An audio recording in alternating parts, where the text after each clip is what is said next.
This is from debunkingsskeptics.com/page 30.htm. The James Randi $1 Million Psychic Challenge Argument. In case you don't know, James Randi is the most celebrated of the organized skeptics, who founded the James Randi Educational Foundation, JREF. Skilled and versed in the art of stage magic, Mr. Randi claims to be better able to detect fraud and trickery from psychics and mediums better than scientists can. He gives speeches attempting to educate, or brainwash rather, in my view, the public about psychics and paranormal phenomena, which he claims is all deception or self-delusion. He has written books such as An Encyclopedia of Claims, Frauds, and Hoaxes, of the Occult and Supernatural, and Flimflam. Psychics, ESP, Unicorns, and Other Delusions, made a PBS documentary called Secrets of the Psychics, attacked the reputation of psychics and healers, such as Israeli-born spoonbender Uri Geller, debated with psychics on CNN's Larry King Live, etc. In the original version of this treatise back in 2001, I decided not to address this argument because I didn't like to create whole arguments against specific individuals. However, at this point the infamous James Randi and his supporters have made it practically unavoidable. He is so deeply publicly involved in debunking parapsychology in the media that to ignore him would be tantamount to ignoring Darth Vader and Star Wars. Paranormal debunkers now commonly, mistakenly, use Randi's Unwon Psychic Challenge to argue that there are no genuine paranormal or psychic abilities, else they would apply for the challenge and win. Therefore, in this new edition of this treatise, I have had to add a section on it, as it is one of the most often mentioned arguments by organized skeptics.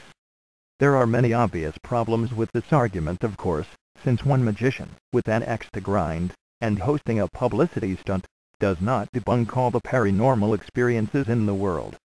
They still happen every day to people all over the world.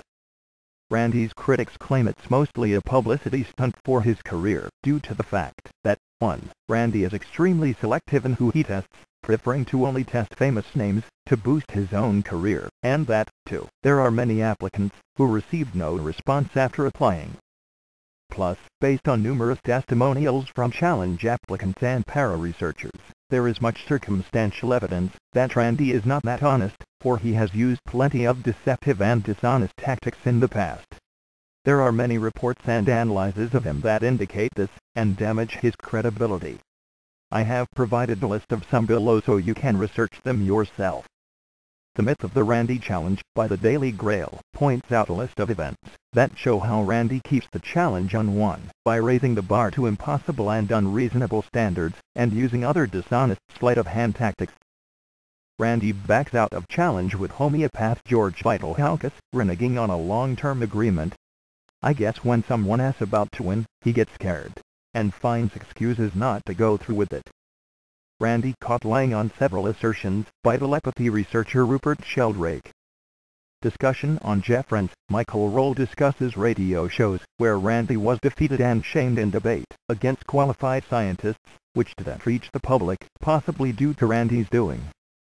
Daryl Sloan, a balanced free-thinker and telekinesis researcher with a large following on YouTube, explains in one video why faith in the Randi Challenge is irrational. His channel contains many high-quality, well-thought-out videos. YouTube.com/Daryl Sloan.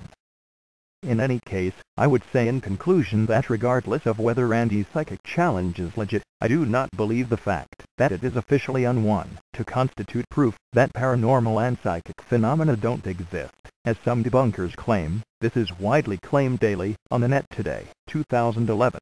Simply put, there are a variety of reasons why it would still be unwon, ranging from Randi's own dishonesty and less than sincere motives to tricks like perpetually raising the bar, as well as the spiritual principle that psychic abilities used for selfish motives or profit disconnect one from the higher source they emanate from. Furthermore, if you also pit the argument of the unwon challenge against the overwhelming anecdotal majority of the population and scientific evidence for psychic phenomena, it's nothing in comparison. Can I just add to Winston's essay here that the unwon challenge negating all psychic events notion is feeble-minded, yet frequently typed daily on the net. Now back to Winston.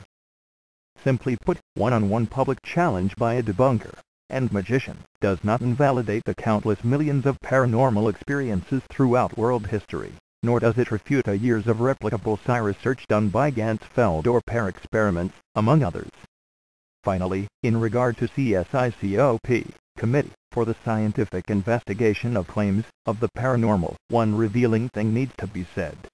Former CSICOP staff member, Dennis Rollins, resigned after finding hard evidence of CSICOP intentionally suppressing its own findings which supported astrology, known as the file drawer effect, during one of their initial investigations of Michelle Gokala's statistical research, thus proving the organization's true agenda was simply to discredit/debunk in any way possible rather than to find the truth, in order to appease its subscribers. You can read Rollins' report *baby at links supplied here. CSICOP has maintained, of course, that it was all just a big misunderstanding. But what else do you expect them to say? Mr. Rollins' findings seem to be very sincere and unambiguous. debunkingsskeptics.com/page 30.htm. Simply put, one-on-one public challenge by a debunker and magician does not invalidate the countless millions of paranormal experiences throughout world history, nor does it refute the years of replicable psi research done by Ganzfeld or pair experiments, among others.